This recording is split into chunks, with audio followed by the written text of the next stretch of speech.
அனுசரணை வழங்குவோர். இப்போது 280 ரூபாவுக்கு சிக்னல் 160 கிராம். இலங்கையில் லாபகரமான விலையில் ஒரு பேக்.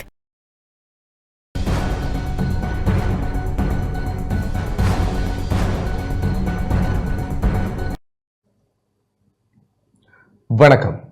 நீங்கள் இணைந்திருப்பது டான் தொலைக்காட்சியின் இரவு நேர பிரதான செய்திகளோடு. செய்தியுடன் இணைந்திருக்கும் நான் கேலிஸ் பீட்டர் சேவியர். முதலில் தலைப்புச் செய்திகள்.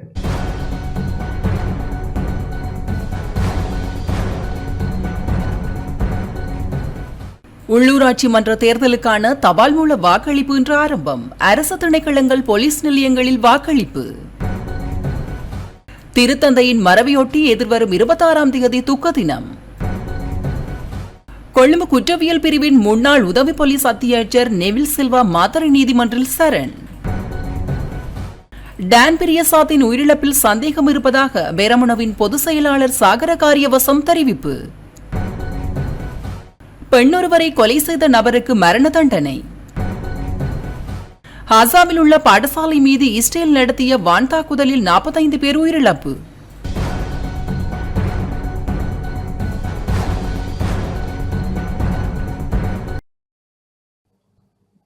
தொடர்வது முதன்மை செய்திகள்.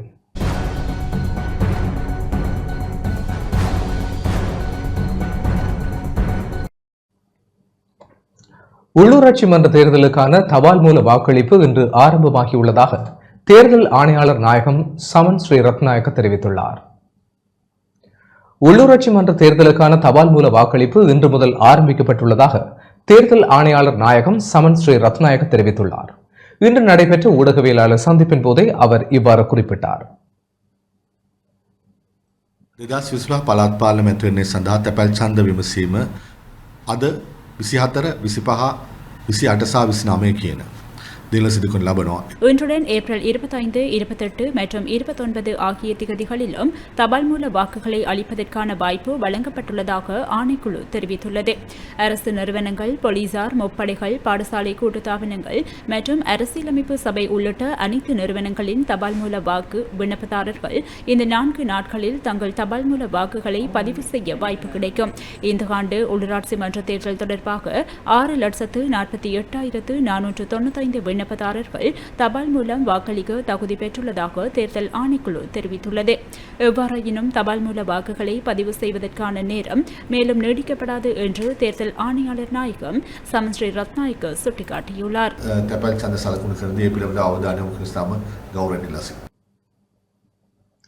யாழ்ப்பாணத்தில் மாவட்ட செயலகம், அரசு திணைக்களங்கள், போலீஸ் நிலையங்களில் வாக்களிப்பு இன்று சுமூகமாக நடைபெற்றது.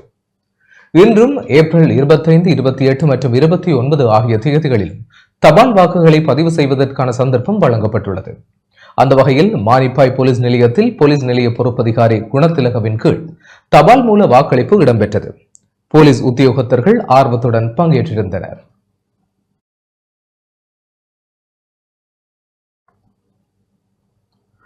உள்ளூராட்சி சபை தேர்தலுக்கான தபால் மூல வாக்களிப்பு கிளிநொச்சி மாவட்டத்திலும் சுமூகமாக நடைபெற்றது. போலீஸ் நிலையங்கள் மற்றும் மாவட்ட செயலகங்களில் தேர்தல் கடமைகளில் ஈடுபடும் அரசு உத்தியோகத்தர்கள் இன்று வாக்களித்தனர். வவுனியா மாவட்டத்திலும் வாக்களிப்பு செயல்பாடுகள் சுமூகமாக இடம்பெற்றன. வவுனியா தலைமை போலீஸ் நிலையத்தில் போலீஸ் உத்தியோகத்தர்கள் தமது தபால் மூல வாக்குகளை அளித்திருந்தனர்.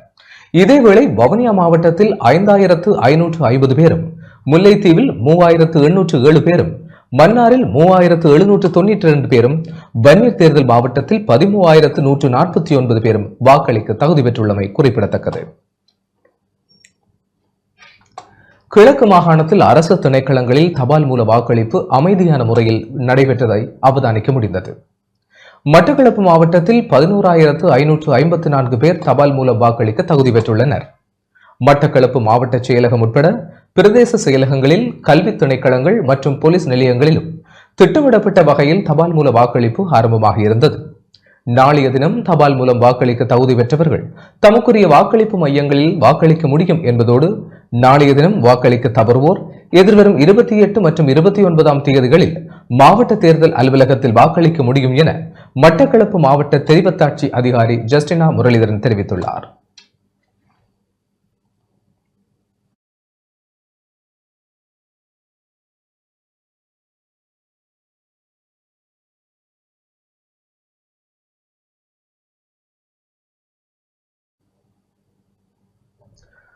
பட்டிருப்பு வலய கல்வி பணிமனையிலும் சுமூகமான முறையில் வாக்களிப்பு இடம்பெற்றது. பட்டிருப்பு வலய கல்வி பணிமனை அதிகாரிகள், வலய பாடசாலைகளைச் சேர்ந்த அதிபர்கள், ஆசிரியர்கள் ஆர்வமுடன் வாக்களிப்பில் ஈடுபட்டனர். அம்பாறை ஆலியடிபொம்பு பிரதேச செயலகத்தில் உதவி தெரிவித்தாட்சி அலுவலகர் ஆர் சுபாகர் தலைமையில் தபால் மூலம் வாக்களிப்பு நடைபெற்றது. பிரதேச செயலக உத்தியோகத்தர்கள் ஆர்வமுடன் தபால் மூல வாக்களிப்பில் ஈடுபட்டனர். திருகோணமலை தோப்பூர் தோட்டக்கல்வி அலுவலகத்திலும் தபால் மூல வாக்களிப்பு நடைபெற்றது. தோப்பூர் கோட்டக்கல்வி அதிகாரிகள் மற்றும் கோட்டத்திற்குட்பட்ட பாடசாலைகளின் ஆசிரியர்களும் தமது வாக்குகளை பதிவு செய்தனர்.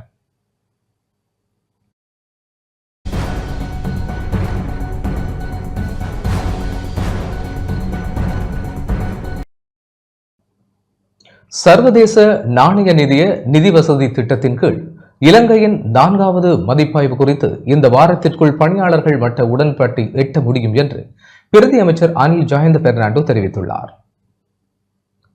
சர்வதேச நாணய நிதியத்தின் விரிவாக்கப்பட்ட நிதி வசதி திட்டத்தின் கீழ் இலங்கையின் 4வது மதிப்பாய்வு குறித்து இந்த வாரத்திற்குள் பணியாளர்கள் மட்ட உடன்பாட்டை எட்ட முடியும் என்று தொழில் அமைச்சர் மற்றும் பொருளாதார அபிவிருத்தி பிரதி அமைச்சர் அனில் ஜயந்த பெர்னாண்டோ தெரிவித்துள்ளார். இன்று காலை ஊடகங்களுக்கு கருத்து தெரிவிக்கும் போதே அவர் இவ்வாறு தெரிவித்தார்.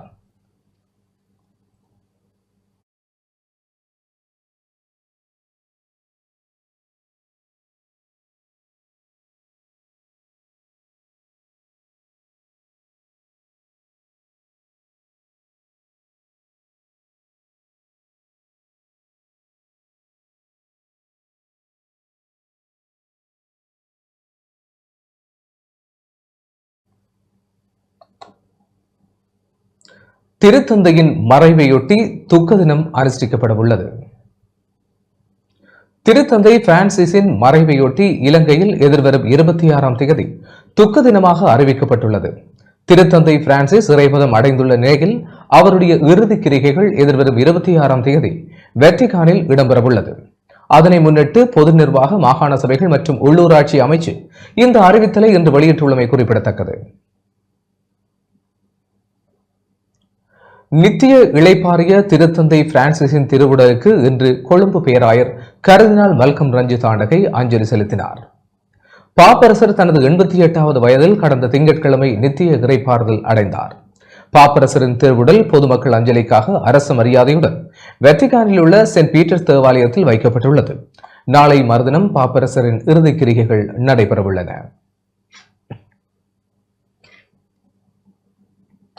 தமிழ் தேசிய மக்கள் முன்னணியின் யாழ்ப்பாண மாநகர வேட்பாளரின் தேர்தல் விஞ்ஞாபன வெளியீடு இன்று இடம்பெற்றது. உள்ளூராட்சி சபை தேர்தல் எதிர்வரும் 6ஆம் தேதி இடம்பெறவுள்ள நிலையில் தமிழ் தேசிய மக்கள் முன்னணியின் யாழ்ப்பாண மாநகர வேட்பாளரின் தேர்தல் விஞ்ஞாபன வெளியீடு இன்று இடம்பெற்றது. இதுகுறித்து நடத்தப்பட்ட ஊடக சந்திப்பில் முன்னாள் நாடாளுமன்ற உறுப்பினர்களான நானா ஸ்ரீகாந்தா, செல்வராசா கஜேந்திரன், MK சிவாஜிலிங்கம், வேட்பாளர் தீபன் திலீசன் ஆகியோர் பங்கேற்றனர். கடந்த காலங்களிலே யாழ் மாநகர சபையை அபிவிருத்தி செய்வதற்காக 55 மில்லியன் US$ ஒதுக்கப்பட்டு செலவழிக்கப்பட்டிருந்த நிலையிலே அந்த நகர திட்டமிடல் விடயத்திலே, வடிகால் அமைப்பு விடயத்திலே பாரிய ஒரு முறையற்ற செயற்பாடுகள் அங்கே நடைபெற்று அதன் மூலமாக வெள்ள நீர் வடிந்தோட முடியாத பல பிரதேசங்கள் இன்றும் பாதிப்பில் மூழ்கியுள்ளன. நாங்கள் சரியான நில தோற்ற தரவுகளையும் மழைவீழ்ச்சி தரவுகளையும் கொண்டு ஒரு ப்ளூ பிரிண்ட் ஒன்று தயாரித்து அதன் மூலமாக அந்த குறித்த வெள்ளங்கள் அனர்த்தங்கள் நிகழ்கின்ற அந்த பிரதேசங்களுக்குரிய வடிகால் அமைப்பு முறைகளையும் சீர் செய்ய வேண்டிய கட்டாய தேவை எங்களுக்கு ஏற்படுத்தப்படும். சுனாமிக்கு என்று வந்த பணத்திலே தன்னுடைய சொந்த அக்கௌண்ட்லேயே போட்டவர் தான் இந்த மஹிந்த ராஜபக்ச. பின்னர் பிரச்சனைகள் வந்த பின்னர் தான் அதிலிருந்து அவர் வெளியிலே வந்தார். அதற்கு ஆதரவாக நின்றவர்கள், அவரை காப்பாற்றுவதற்கு நின்றவர்கள் JVP. எங்கிட மக்களுக்கு அழிவு இன்றைக்கும் அந்த அழிந்தவர்களுக்கு இன்னும் விடுவிப்புகள் அல்லது உரிய நிவாரணங்கள் கிடைக்கவில்லை. அது தமிழ் முஸ்லிம் மக்களாக இருக்கட்டும். இந்த பின்னணியிலே தான் பீட்டோம்ஸை அவர்கள் சுனாமிக்கு பின்னரானதை எதிர்த்தார்கள். அதே போல ஒரு தீர்வு திட்டத்தை, ISGA என்ற தீர்வு திட்டத்தை எதிர்த்து செயற்பட விடாமல் செய்தார்கள். இதுக்கு அது எல்லாத்துக்கும் மேலாக வடக்கு கிழக்கு இணைப்பு, இந்திய இலங்கை ஒப்பந்தத்தில் இருந்த தற்காலிக இணைப்பை கூட நீதிமன்ற நடவடிக்கை மூலம் JVP-யினர் முறியடித்தார். இந்தியாவுடன் இணைந்து வேலை திட்டங்களை முன்னெடுப்பதனூடாக எமது பிரதேசங்களையும் அபிவிருத்தி செய்து கொள்ள முடியும் என நாடாளுமன்ற உறுப்பினர் செல்வம் அடைக்கலநாதன் தெரிவித்துள்ளார். மன்னார் மாந்தை மேற்கு பிரதேச செயலாளர் பிரிவில் உள்ள விடத்தல் தீவு கிராமத்தில் நேற்று இரவு இடம்பெற்ற மக்கள் சந்திப்பில் கலந்து கொண்டு கருத்து தெரிவிக்கையிலேயே அவர் இவ்வாறு தெரிவித்தார். இனி என்ன அபிவிருத்தி என்று வந்தாலும் அது பிரதேச ஊடாகத்தான் வரக்கூடிய. சென்ட்ரல் கவர்மெண்ட் செய்கிறது அது வேற வேலை திட்டமாக இருக்கும். மற்றும்படி மாகாண சபை ஊடாக செய்கிற விஷயங்கள் பிரதேச சபை ஊடாகத்தான் நடக்கும். இந்தியாவோட கூடுதலான நெருக்கத்தோடு இருக்கிற நாங்கள் இந்தியா இன்றைக்கு மன்னாரில் பல அபிவிருத்தியை செய்ய இருக்கு. அதில் நன்மை தரக்கூடிய அபிவிருத்திகளை நாங்கள் ஆதரித்து செய்வோம். உதாரணமாக ராமேஸ்வரம் தலைமன்னார் கப்பல் சேவை அது துவங்க போகிறோம்.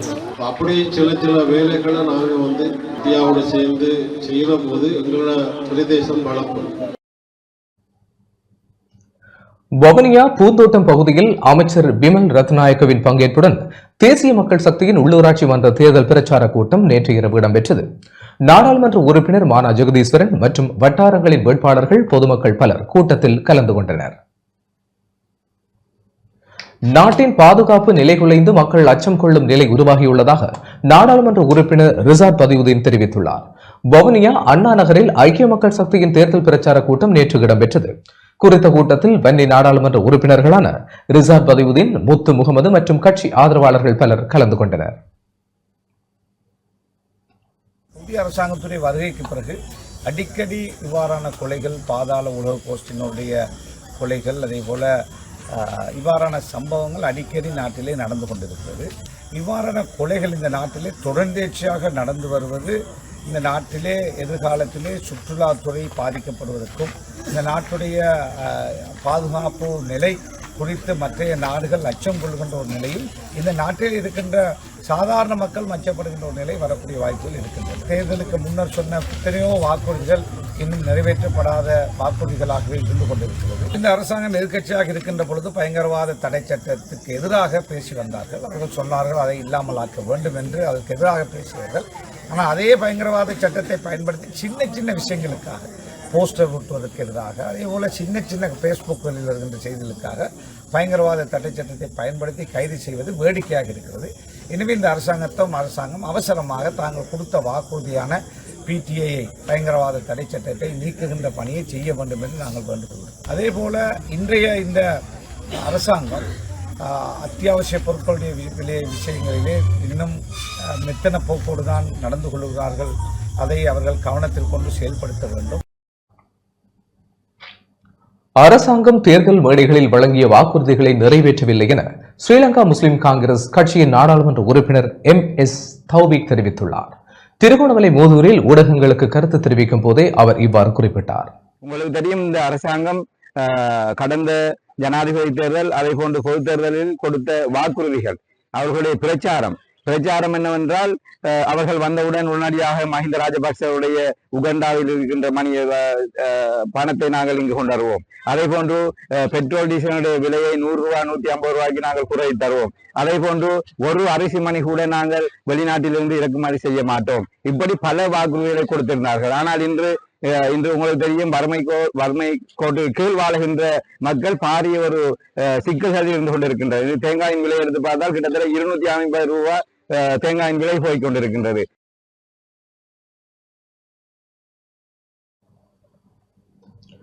விலைவாசி உயர்வடைந்து செல்வதை அரசாங்கத்தால் தடுக்க முடியவில்லை என முன்னாள் நாடாளுமன்ற உறுப்பினர் அலி ஜாகிர் மௌலானா தெரிவித்துள்ளார். மட்டக்களப்பு ஏறாவூரில் நேற்று நடைபெற்ற தேர்தல் பிரச்சார கூட்டம் ஒன்றில் உரையாற்றும் போதே அவர் இவ்வாறு குறிப்பிட்டார். மக்கள் எதிர்பார்க்கின்ற விஷயங்கள், அபிலாஷைகளை நாங்கள் செய்து தருவோம் என்றெல்லாம் சொன்ன அரசாங்கம் இன்று தட்டு தடுமாறுகின்றார்கள். நாளுக்கு நாள் பொருட்களுக்கு விலை ஏறிக்கொண்டே இருக்கின்றது. இன்று கரண்டுக்கு போகின்ற விலை, எரிபொருளுக்கு போகின்ற விலை, விவசாயிகளுக்கு கிடைக்கின்ற உரம் போன்றவற்றில் எந்த விதமான ஒரு எதிர்பார்ப்பு, மக்களால் எதிர்பார்த்த எதிர்பார்ப்புகளுக்கு இந்த அரசாங்கம் இன்னும் ஒரு விடை தரவில்லை. அமெரிக்காவின் புதிய வரியில் பாதிப்படைவது முதலில் நாம் தான் என நாடாளுமன்ற உறுப்பினர் ஜீவன் தொண்டமான் தெரிவித்துள்ளார். லிந்துலை அக்கரப்பத்தானை பகுதியில் இன்று உள்ளூராட்சி மன்ற தேர்தல் பிரச்சார கூட்டத்தில் கலந்து கொண்டு உரையாற்றும் போதே அவர் இவ்வாறு குறிப்பிட்டார். உங்க எல்லாருமே நல்லாவே தெரியும், இன்னைக்கு அமெரிக்காவில் இருக்க ஜனாதிபதி வரியை அதிகரிக்கிறேன்னு சொல்லியிருக்காரு. நம்மளுக்கு ஒரு 90 நாள் கால அவகாசம் கொடுத்துருக்காங்க. ஆனால் அந்த வரி வந்துச்சுன்னா அது இந்த 90 நாட்களுக்குள்ளார ஜனாதிபதி அவர்கள், நம்ம ஜனாதிபதி தோழர் வந்து அமெரிக்கா ஜனாதிபதி அவரோட உத்தியோகஸ்தர்களோட பேச்சுவார்த்தை நடத்தி அந்த வரி சுமையை நம்மளுக்கு குறைக்கலைன்னா முதல்ல அடி வாங்க போகிறது நம்ம எல்லாரும் தான், தேயிலை தோட்டம். அதுக்கு காரணம் என்னன்னா, இந்த வரியை விதிச்சிருக்கிறது எது மேலே? வரியை விதிச்சிருக்கிறது ஏற்றுமதி பொருட்கள் மேலே. ஏற்றுமதி பொருட்களில் முதலாம் இடத்துல இருக்கு கார்மெண்ட்ஸ், 2ஆம் இடத்துல இருக்கு தேயிலை. அப்படி இருக்கும்போது சம்பளம் இதை விட ஒரு பெரிய பிரச்சனையாக போகும். சம்பளத்தை அதிகரிக்கிறத பற்றி நம்ம பேசிகிட்டு இருக்கோம். இந்த வரி வந்துருச்சுன்னா சம்பளத்தை குறைக்க தான் போகிறாங்க. நீங்கள் யோசிப்பீங்க இல்லை எப்படி சம்பளத்தை குறைப்பாங்க? இப்போ வந்து 20 கிலோ எடுத்தால் 1350 ரூபா, சில இடத்துல 20, சில இடத்துல 25, சில இடத்துல 15, அது மாறிட்டு. இப்போ இவங்க என்ன பண்ணுவாங்க, இந்த வரி வந்துருச்சுன்னா 5 கிலோ கூட்ட சொல்லுவாங்க. 20 கிலோ பறிக்கிற இடத்துல 25 கிலோ பறிச்சாதான் முழு பேர், 25 கிலோ பறிக்க வேண்டிய இடத்துல 30 கிலோ பறிச்சாதான் முழு பேர். ஆனால் எங்களுக்கு வந்திருக்க தகவல் படி ஜனாதிபதி காரியாலயத்திலேருந்து யாருமே இன்னும் பேசவே இல்லை தூதுவர்கிட்ட. இதனால தான் நாங்கள் வந்து உங்கள்கிட்ட சொன்னோம், தேர்தல் அப்போ பொருளாதார நெருக்கடியிலேருந்து நாங்கள் கொஞ்சம் கொஞ்சமாக வெளியே வந்துட்டுருக்கோம். நீங்கள் எனக்கு வாக்களிக்கிறீங்களோ இல்லையோ, ரணில் விக்ரமசிங்கக்கு வாக்களிக்கிறேன்னு நான் வெளிப்படையாக சொன்னேன் ஜனாதிபதி தேர்தல் அப்போ. அதுக்கு காரணம் என்னன்னா, ரணில் விக்ரமசிங்க நான் அவரோட 1 வருஷம் வேலை செஞ்சதில்ல, நான் பழகினது ஒன்றே தான். இந்த நாட்டை பொறுத்த வரைக்கும் பொருளாதார அறிவு உள்ள ஒரே மனிதர் அவர் மட்டும்தான் பார்லிமெண்ட்டில். அவரை தவிர வேறு யாருக்குமே இந்த பொருளாதாரம்னா என்னன்னு தெரியாது. இப்போ அவரோட நான் 1 வருஷம் வேலை செஞ்சதுனால தான் பொருளாதாரம்னா என்னன்னு நான் கற்றுக்கிட்டேன். அப்படி இருக்கும்போது ஒரு பெரிய ஆபத்து நம்மளை நோக்கி வந்துட்டு தான் இருக்குது. நம்மளும் தயாராகி ஆகணும். நாளைக்கு நீங்கள் வந்து ஒவ்வொரு சபையும் தாரவாத்து கொடுத்தீங்கன்னா பேசுறதுக்கு இடம் இல்லாமல் போகும். உங்களோட குரல் மறைக்கப்படும். இதான் யதார்த்தம். தேசிய மக்கள் சக்தியின் ஆட்சியில் மலையக மக்களின் காணி உரிமை உறுதி செய்யப்படும் எனவும், நாட்டில் இரவாத அரசியல் ஈடுபடாது எனவும் பெருந்தோட்டம் மற்றும் தோட்ட உட்கட்டமைப்பு சமூக அபிவிருத்தி பிரதி அமைச்சர் சுந்தரலிங்கம் பிரதீப் தெரிவித்துள்ளார். நேற்று ரத்தினபுரியில் இடம்பெற்ற தேர்தல் பிரச்சார கூட்டத்தில் இவ்வாறு குறிப்பிட்டார். இன்று மலையக மக்களுடைய அபிவிருத்திக்காக நாங்கள் இவ்வருடத்திலே 5700 வீடுகளை கட்ட திட்டமிட்டிருக்கிறோம். இந்திய அரசு வழங்கிய அந்த வீடுகளை, அது மட்டுமல்லாது கல்வி, சுகாதாரம் என்பவற்றுக்கு பெரும் அதிகமான நிதியை நாங்கள் வழங்கியிருக்கிறோம். அதே போன்று இன்று சிலர் கூறுகிறார்கள், மலையகத்திலே மக்களால் புறக்கணிக்கப்பட்ட சில அரசியல்வாதிகள் கூறுகிறார்கள், மலையகத்திலே அமைச்சர் ஒன்று கூறுகிறார், பிரதி அமைச்சர் இன்னொன்றை கூறுகிறார் என்று மக்களிடம் சில குழப்பத்தை ஏற்பட முயற்சிக்கிறார்கள். நாங்கள் கூறுகிறோம், இந்த மேடையிலே ஒட்டுமொத்த மலைய மக்களுக்கு நான் கூறுகிறேன், தேசிய மக்கள் சக்தி ஆட்சியிலே மலையக மக்களுக்கான காணி உரிமை உறுதி செய்யப்படும் என்பதை நான் கூறிக்கொள்ள விரும்புகிறேன். உள்ளூராட்சி மன்ற தேர்தல் சட்டமீறல்கள் தொடர்பில் இதுவரை 25 வேட்பாளர்கள் கைது செய்யப்பட்டுள்ளனர். உள்ளூராட்சி தேர்தல் சட்டங்களை மீறியமை மற்றும் குற்றச் செயல்களில் ஈடுபட்டமை தொடர்பில் இதுவரை 25 வேட்பாளர்கள் கைது செய்யப்பட்டுள்ளதாக போலீஸ் தலைமையகம் தெரிவித்துள்ளது. கடந்த 3ஆம் தேதி தொடக்கம் இன்று காலை 6 மணி வரையான காலப்பகுதியிலேயே குறித்த முறைப்பாடுகள் பதிவாகியுள்ளதாக தெரிவிக்கப்பட்டுள்ளது. மேலும் தேர்தலுடன் தொடர்புடைய மற்றும் தேர்தல் சட்ட மீறல்கள் உள்ளடங்கலாக 283 முறைப்பாடுகள் இதுவரையில் பதிவாகியுள்ளதாகவும் போலீஸ் தலைமையகம் தெரிவித்துள்ளது. உள்ளூராட்சி மன்ற தேர்தல் தொடர்பில் மார்ச் மாதம் 20ஆம் தேதி முதல் நேற்று வரையான காலப்பகுதியில் 2453 முறைப்பாடுகள் கிடைத்துள்ளதாக தேர்தல் ஆணைக்குழு தெரிவித்துள்ளது.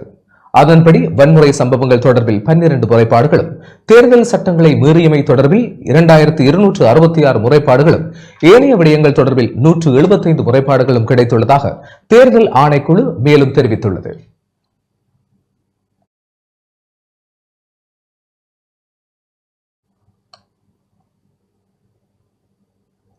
நெவில் சில்வா மாத்தறை நீதவான் நீதிமன்றில் சரணடைந்தார். கொழும்பு குற்றவியல் பிரிவின் முன்னாள் உதவி போலீஸ் அத்தியட்சகர் நெவில் சில்வா மாத்தறை நீதிவான் நீதிமன்றத்தில் சரணடைந்துள்ளார்.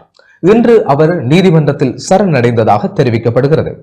2023ஆம் ஆண்டு மாத்தறை வெலிகமை ஹோட்டலுக்கு முன்னால் நடந்த துப்பாக்கிச் சூட்டு சம்பவம் தொடர்பாகவே முன்னாள் உதவி போலீஸ் அத்தியட்சகர் இவ்வாறு சரணடைந்துள்ளார்.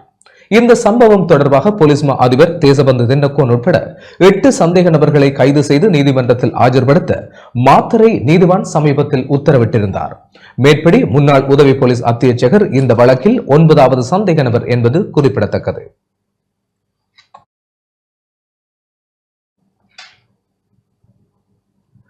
நகர அபிவிருத்தி நிர்மாணத்துறை மற்றும் வீடமைப்பு அமைச்சர் அனுர கருணாதிலக கிளிநொச்சி மாவட்டத்திற்கு விஜயம் செய்தார். கடந்த நல்லாட்சி அரசாங்கத்தில் வீடமைப்பு அபிவிருத்தி அதிகார சபையினால் ஆரம்பிக்கப்பட்ட வீட்டுத் திட்டங்களை பூர்த்தி செய்ய நடவடிக்கை எடுக்கப்பட்டுள்ளதாக நகர அபிவிருத்தி நிர்மாணத்துறை மற்றும் வீடமைப்பு அமைச்சர் அனுர கருணாதிலக தெரிவித்துள்ளார். நகர அபிவிருத்தி நிர்மாணத்துறை மற்றும் வீடமைப்பு அமைச்சர் அனுர கருணாதிலக மற்றும் பிரதி அமைச்சர் DP சரத் ஆகியோர் கிளிநொச்சி மாவட்ட செயலகத்தில் மாவட்ட பதில் அரசாங்க அதிபரை சந்தித்தனர். அதன் பின்னர் ஊடகங்களுக்கு கருத்து வெளியிடுகையில் இவ்வாறு குறிப்பிட்டார். கிளிநொச்சி மாவட்டத்தில் மீள்குடியேற்றம் மற்றும் அதற்கு ஒதுக்கப்பட்ட நிதியில் முன்னேற்றம், அறிவியல், நகரின் அபிவிருத்தி, மாவட்டத்தின் குடிநீர் விநியோகம் உள்ளிட்ட விடயங்களை அமைச்சர் கேட்டறிந்து கொண்டார்.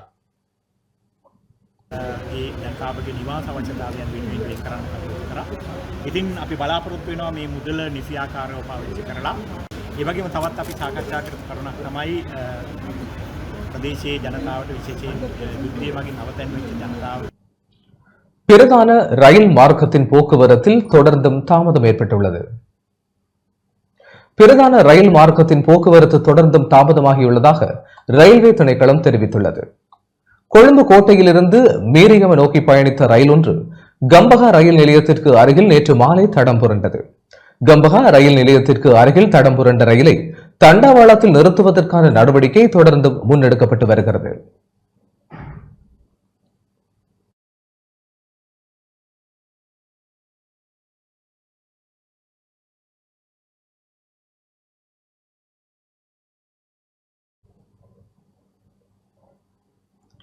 பெண் ஒருவரை கொலை செய்த நபருக்கு மரண தண்டனை விதிக்கப்பட்டுள்ளது.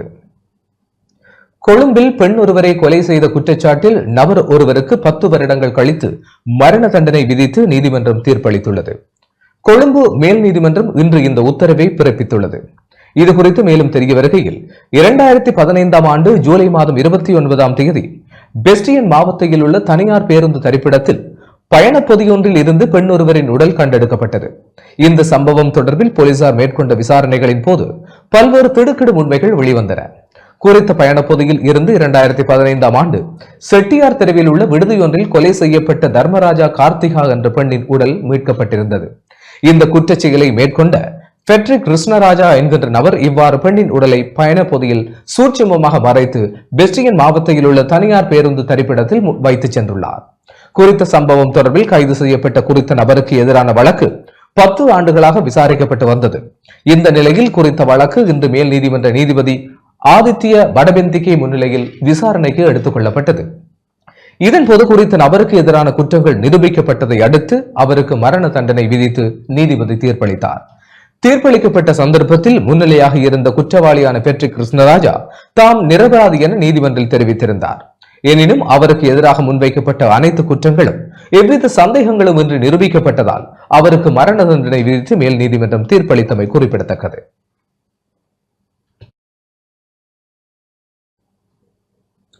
நாட்டில் பெரும்பாலான பகுதிகளில் மாலை வேளைகளில் அடைமழை பெய்யக்கூடிய வாய்ப்பு காணப்படுகிறது. நாட்டின் பெரும்பாலான பகுதிகளில் மாலை வேளைகளில் அடைமழை பெய்யக்கூடிய வாய்ப்பு காணப்படுவதாக வளிமண்டலவியல் திணைக்களத்தின் பிரதி பணிப்பாளர் மெரில் மெண்டிஸ் தெரிவித்துள்ளார். கொழும்பில் இன்று இடம்பெற்ற ஊடகவியலாளர் சந்திப்பின் போதே அவர் இதனை குறிப்பிட்டார். දිවෙන බොහෝ ප්‍රදේශවල තැනින් තැන කිකුරුන් සැතවැසි වර්ධනය වීමේ හැකියාව පවතිනවා. நாட்டின் பெரும்பாலான பகுதிகளில் அடைமழை பெய்வதற்கான வாய்ப்புகள் காணப்படுகின்றன. குறிப்பாக மத்திய, சப்ரகமுவ, மேல், கிழக்கு ஆகிய மாகாணங்களிலும் காலி, மாத்தறை, பொலன்னறுவை ஆகிய மாவட்டங்களிலும் மழையின் தாக்கம் அதிகரிக்கக்கூடும். ஒரு சில இடங்களில் 75 மில்லிமீட்டர் அளவில் மழை பெய்யக்கூடிய சாத்தியம் காணப்படுகிறது.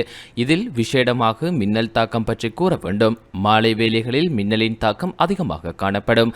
அத்துடன் கடும் காற்றும் வீசக்கூடும். ஆதலால் பொதுமக்கள் அவதானமாக இருக்க இருக்க வேண்டியது அவசியமாகும்.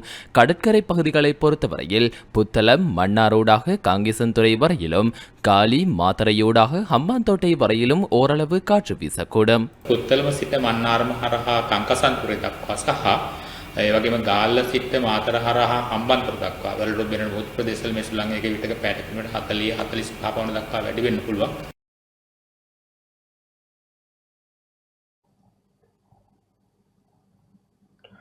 டான் பிரியசாத்தின் உயிரிழப்பில் சந்தேகம் இருப்பதாக பெருமனவின் பொதுச் செயலாளர் சாகர காரியவாசம் தெரிவித்துள்ளார்.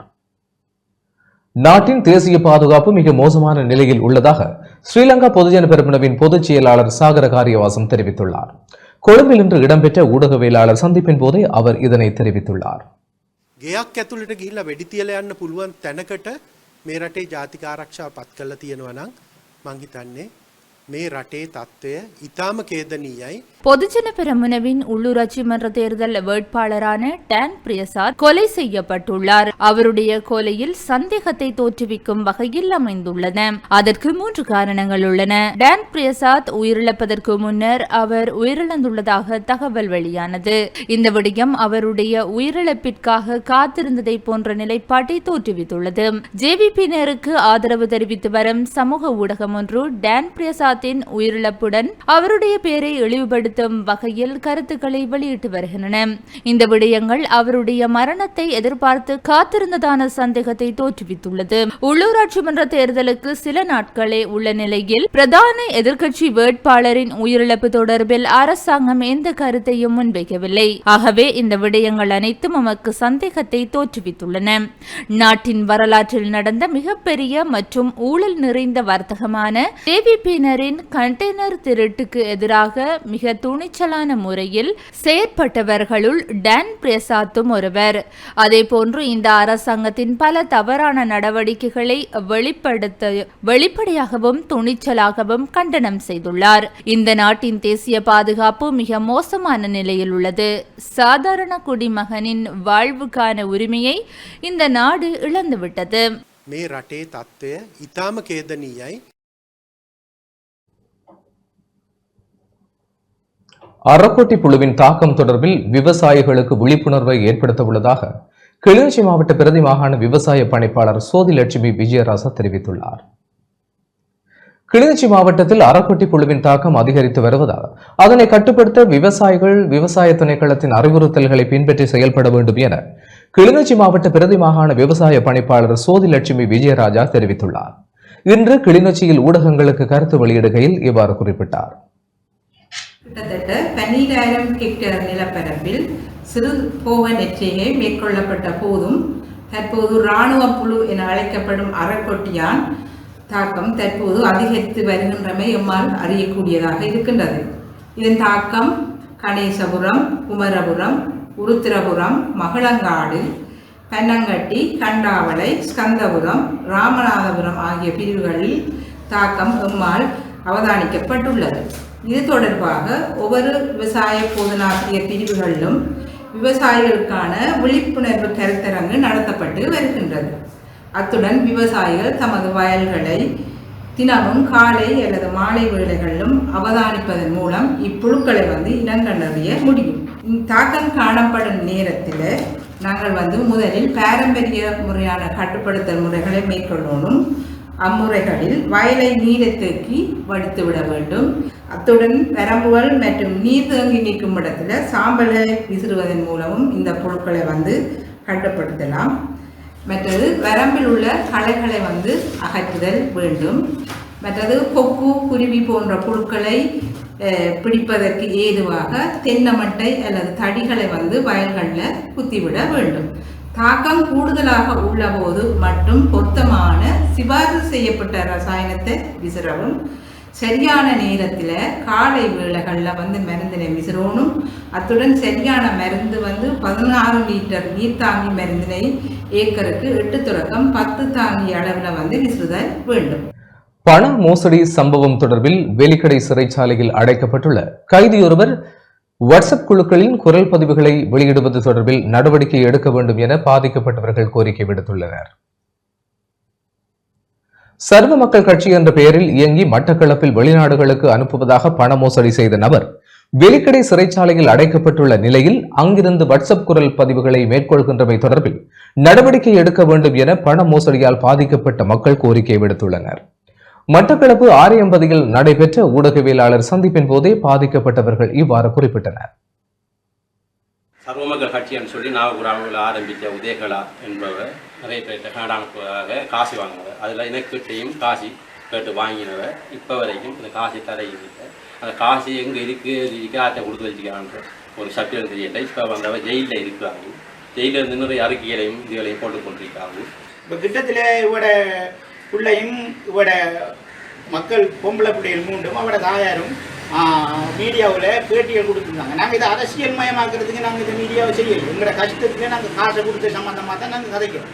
ஆனால் இந்த காசை என்ன செய்தாவும் ஏது செய்தாவும் என்றத ஜனாதிபதி இதை அறியப்படுத்துகிறோம். நாங்கள் ஜனாதிபதி ஒரு சிஐடி குழு கொண்ட உருவாக்கி இந்த காசு என்ன செய்திருக்காவுன்றது ஒரு இதை இந்த மட்டக்களப்பு மக்கள்கிட்ட வாங்கின காசுக்கு ஒரு ஒழுங்கான முடிவோ சொல்லணும். கிட்டடியில் ஒரு 2-3 நாளைக்கு முதல் இந்த அவர் ஒளிப்பதிவு ஜெயிலுக்குள்ளே இருந்து வெளிக்கிற ஜெயிலுக்குள்ளே இருந்து இங்கே பாருங்க எப்படி ஒரு வாய்ஸ் சவுண்ட் அனுப்பியிருக்கிறாவும்.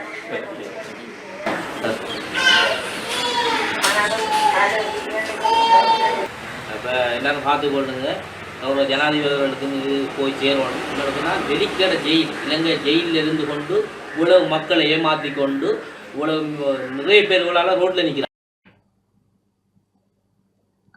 திருகோணமலை மூதூர் பெரியபாலம் பகுதியில் இடம்பெற்ற விபத்தில் ஒருவர் உயிரிழந்துள்ளார். திருகோணமலை மூதூர் போலீஸ் பிரிவில் உள்ள பெரியபாலம் பகுதியில் முச்சக்கர வண்டியும் சிறிய கேப்ரக வாகனமும் மோதி விபத்துக்குள்ளானதில் முச்சக்கர வண்டியின் சாரதி உயிரிழந்துள்ளதாக மூதூர் போலீசார் தெரிவித்துள்ளனர். திருகோணமலை மட்டக்களப்பு பிரதான வீதியில் உள்ள மூதூர் பெரியபாலம் பகுதியில் இன்று நண்பகல் வேளை விபத்து சம்பவித்துள்ளது. உயிரிழந்தவர் மூதூர் ஆனைச்சேனியைச் சேர்ந்த 62 வயதுடைய நசீர் என தெரிய வருகிறது. முன்னால் சென்று கொண்டிருந்த முச்சக்கர வண்டியின் மீது சிறிய கேப்ரக வாகனம் பின்னால் சென்று மோதியே விபத்து இடம்பெற்றதாக போலீசாரின் ஆரம்பகட்ட விசாரணையில் தெரிய வந்துள்ளது. சம்பவம் தொடர்பான மேலதிக விசாரணைகளை மூதூர் போலீசார் முன்னெடுத்து வருகின்றனர். அம்பன்போல போலீஸ் பிரிவுக்குட்பட்ட பகுதியில் அனுராதபுரத்திலிருந்து பெரதெனியா பகுதி நோக்கி பயணித்த பேருந்து அதற்கு எதிர் திசையில் பயணித்த முச்சக்கர வண்டியுடன் மோதி விபத்துக்குள்ளானதில் ஒருவர் உயிரிழந்துள்ளார். இந்த விபத்து சம்பவம் இன்று இடம்பெற்றுள்ளதுடன் முச்சக்கர வண்டியில் பயணித்த இருவரில் ஒருவரே இவ்வாறு உயிரிழந்துள்ளதாக போலீசார் தெரிவித்துள்ளனர். உயிரிழந்தவர் 48 வயதையுடைய ரத்தினபுரி பகுதியைச் சேர்ந்தவர் என தெரிய வந்துள்ளது.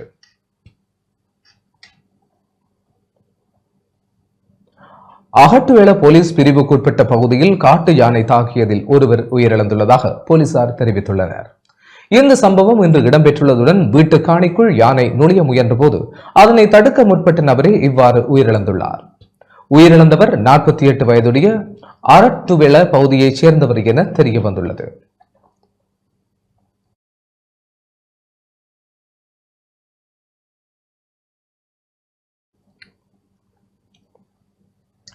காதி நீதிமன்ற நீதிபதி ஒருவர் விளக்கமறியலில் வைக்கப்பட்டுள்ளார். 2 லட்சம் ரூபாவை லஞ்சமாக பெற்ற சம்பவம் தொடர்பில் கைது செய்யப்பட்ட கெலிஓய பிரதேசத்தில் காதி நீதிமன்ற நீதிபதியை எதிர்வரும் 29ஆம் தேதி வரை விளக்கமறியலில் வைக்க கொழும்பு நீதிவான் நீதிமன்றம் வந்து உத்தரவிட்டுள்ளது. லஞ்ச ஊழல் விசாரணைகளை ஆணைக்குழுவால் கைது செய்யப்பட்டு விளக்கமறியலில் வைக்கப்பட்ட சந்தேக நபரை சிறைச்சாலை அதிகாரிகள் கொழும்பு மேலதிக நீதிவான் ஹர்சன் ஹெக்குனாவல முன்னிலையில் ஆஜர்படுத்தியதை தொடர்ந்து இந்த உத்தரவு பிறப்பிக்கப்பட்டது. விவாகரத்து வழக்கில் தீர்ப்பை விரைவாக வழங்குவதற்காக 2 லட்சம் ரூபாவை லஞ்சமாக பெற்ற போது லஞ்ச ஊழல் விசாரணை ஆணைக்குழு அதிகாரிகளால் கடந்த 21ஆம் தேதி கைது செய்யப்பட்டிருந்தார்.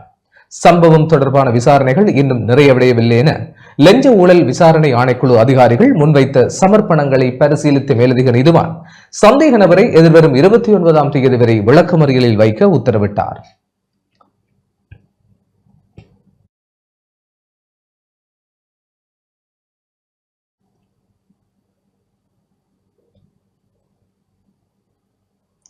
ஸ்ரீ தலதா வழிபாட்டை வருடாந்தம் நடாத்துவது தொடர்பான யோசனை முன்வைக்கப்பட திட்டமிடப்பட்டுள்ளது.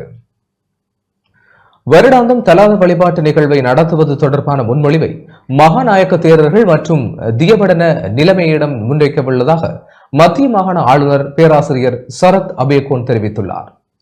இன்று காலை இடம்பெற்ற அரசாங்க அதிபர்களுடனான விசேட சந்திப்பை தொடர்ந்து கருத்து தெரிவிக்கும் போதே இதனை குறிப்பிட்டார்.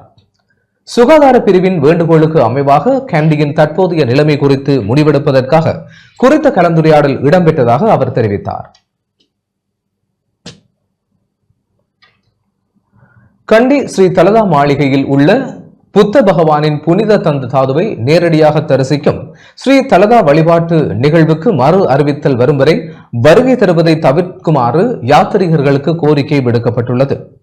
இன்று நடைபெற்ற விசேட ஊடகவியலாளர் சந்திப்பிலேயே கண்டி மாவட்ட செயலாளர் இந்திகா உடவத்தை இந்த கோரிக்கையை விடுத்துள்ளார். புனித தந்த தாதுவை பார்வையிடுவதற்கு வருகை தரும் யாத்ரீகர்களின் எண்ணிக்கை அதிகரிப்பதால் பொது பாதுகாப்பு மற்றும் சுகாதார பிரச்சனைகள் ஏற்படும் அபாயம் இருப்பதால் இந்த கோரிக்கை விடுக்கப்படுவதாகவும் அவர் சுட்டிக்காட்டியுள்ளார். கண்டியில் தலதா மாளிகை புனித தந்ததாது வழிபட இன்றும் நாளையும் வருவதை தவிர்க்குமாறும் மாற்று திகதியை தேர்வு செய்யுமாறும் இலங்கை போலீஸ் திணைக்களம் பொதுமக்களை வலியுறுத்தியது. ஏனெனில் தற்போது 3 லட்சத்துக்கும் மேற்பட்ட யாத்ரீகர்கள் புனித தந்ததாது வழிபட வரிசையில் காத்திருக்கின்றனர். எனவே 2 நாட்களிலும் புனித பல் சின்னத்தை காட்சிப்படுத்துவதற்கு ஏற்கனவே போதுமான எண்ணிக்கையிலான யாத்ரீகர்கள் வந்துள்ளதால் அடுத்த 2 நாட்களில் அதிகமான யாத்ரீகர்கள் வந்தால் அவர்கள் தங்கள் வழிபாட்டை செய்ய முடியாது என போலீஸ் தெரிவித்துள்ளது. அதன்படி அடுத்த 2 நாட்களில் ஸ்ரீ தலதா வழிபாட்டிற்கு வருவதை தவிர்க்குமாறு இலங்கை போலீஸ் திணைக்களம் யாத்ரீகர்களை கேட்டுக்கொண்டது. கடந்த 18ஆம் தேதி ஆரம்பமான புனித தந்த தாதுவை நேரடியாக தரிசிக்கும் ஸ்ரீ தலதா வழிபாட்டு நிகழ்வு 7வது நாள் இன்றாகும். 27ஆம் தேதி அன்று நிறைவு செய்ய திட்டமிடப்பட்டுள்ளது.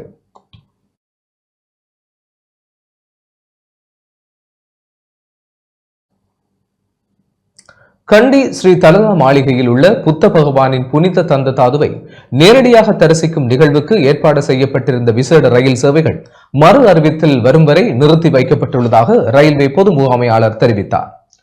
கண்டிக்கு அதிகளவான மக்கள் படையெடுப்பதால் போலீசாரின் வேண்டுகோளுக்கு இணங்க இந்த தீர்மானம் எடுக்கப்பட்டுள்ளது. ஸ்ரீ தலதா வழிபாட்டுக்காக கொழும்பு கோட்டையில் இருந்து கண்டிக்கு இயக்கப்பட்ட விசேட ரயில் சேவை இன்று முதல் மறு அறிவிப்பு வரும் வரை இடைநிறுத்த தீர்மானிக்கப்பட்டுள்ளமை குறிப்பிடத்தக்கது. பாடசாலை மாணவர்களுக்கு போசாக்கு உணவு வழங்கும் திட்டம் தொடர்பான பிரச்சினைகளை தீர்க்க அரசு கொள்கை ரீதியான முடிவு எடுத்துள்ளது.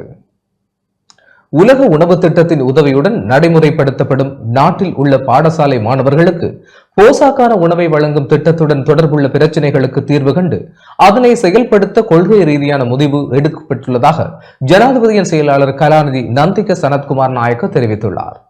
இந்த திட்டத்துடன் தொடர்புள்ள சகல அமைச்சுக்கள், அரசு நிறுவனங்கள் மற்றும் உலக உணவு திட்டம், பில் மற்றும் மிலிண்டோ கேட் பவுண்டேஷன் மற்றும் பாத் ஃபைண்டர் நிறுவனம் என்பவற்றின் பிரதிநிதிகள் அடங்கலாக தொடர்புள்ள அனைத்து தரப்பினர்களுக்கும் இடையில் நேற்று ஜனாதிபதி அலுவலகத்தில் நடைபெற்ற கலந்துரையாடலின் போது ஜனாதிபதி செயலாளர் கலாநிதி நந்திக சனத்குமார் நாயக்க இதனை தெரிவித்தார். குறைந்த போசாக்கு மட்டமுள்ள மாணவர்கள் உள்ள மாவட்டங்களில் ஆரம்ப பாடசாலை மாணவர்களுக்காக செயல்படுத்தப்படும் மதிய உணவு திட்டத்துடன் இணைந்ததாக பாடசாலை மாணவர்களிடையே இரும்புச்சத்து குறைபாட்டை குறைப்பதை நோக்கமாக கொண்டு இந்த திட்டம் செயல்படுத்தப்படுகிறது. கல்வி, உயர்கல்வி மற்றும் தொழிற்கல்வி அமைச்சு மற்றும் சுகாதார மற்றும் வெகுஜன ஊடக அமைச்சு, மாகாண சபைகள், உணவு மேம்பாட்டு சபை, உலக உணவு திட்டத்திற்கான கூட்டுச் செயலகம் என்பன இணைந்து இந்த திட்டத்தை செயல்படுத்துகின்றன. மதிய உணவு வழங்கும் திட்டத்திற்கு அரசாங்கம் இந்த வருடத்தில் 32 பில்லியன் ரூபாய் ஒதுக்கியுள்ளது. தெரிவு செய்யப்பட்ட 4 மாவட்டங்களில் முன்னோடி திட்டமாக இந்த திட்டம் செயல்படுத்தப்படுவதோடு அதன் பெறுபேறு தொடர்பில் சுகாதார மற்றும் போசாக்கு பிரிவு முன்னெடுக்கப்படும் முறையான ஆய்வின் பின்னர் அதனை நாடளாவிய ரீதியில் செயல்படுத்த திட்டமிட்டுள்ளது. இந்த திட்டத்தை செயல்படுத்துவதனூடாக பாடசாலை மாணவர்களிடையே இரும்புச்சத்து குறைபாடு மட்டுப்படுத்தப்பட உள்ளதாக தமது ஆய்வில் கண்டறியப்பட்டுள்ளதாகவும் தெரிவிக்கப்பட்டுள்ளது. குறிப்பாக பாடசாலை மாணவர்களின் இரத்த சோகையை நீக்குவதற்காக இரும்புச்சத்து மற்றும் போலிக் அமிலத்துடன் தயாரிக்கப்படும் செறிவூட்டப்பட்ட அரிசியை பாடசாலை மாணவர்களின் மதிய உணவில் இணைக்கவும் நடவடிக்கை எடுக்கப்பட்டுள்ளது. இந்த திட்டத்திற்கு பில் மற்றும் மிலிண்டோ கேட் பவுண்டேஷன் மற்றும் பாத் ஃபைண்டர் நிறுவனம் என்பன தொடர்ந்து ஒத்துழைப்பு வழங்க உடன்பாடு தெரிவித்தன. பிரதமரின் செயலாளர் பிரதீப் சபுதந்திரி மற்றும் ஜனாதிபதியின் சிரேஷ்ட மேலதிக செயலாளர் கபில ஜனகபண்டார, கல்வி அமைச்சின் செயலாளர் நாளக கலுவல மற்றும் சுகாதார மற்றும் வெகுஜன ஊடக அமைச்சின் செயலாளர் வைத்தியர் அனில் ஜாசிங்க, சமூக பாதுகாப்பு மற்றும் சமூக வலுவூட்டகை அமைச்சின் செயலாளர் மலர்மதி கங்காதரன் உள்ளிட்ட அரச நிறுவனங்களின் அதிகாரிகள் மற்றும் பிரதிநிதிகள் இந்த கலந்துரையாடலில் கலந்து கொண்டனர்.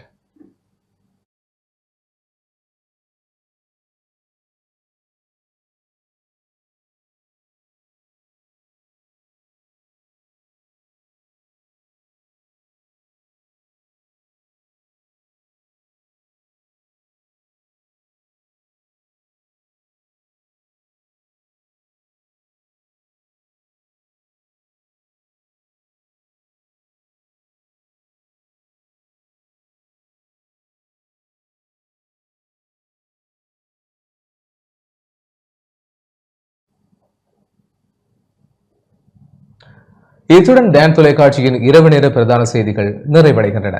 தொடர்ந்தும் செய்திகளோடு இணைந்து கொள்ள டான் நியூஸ் தொலைக்காட்சியோடு இணைந்திருங்கள். வணக்கம்.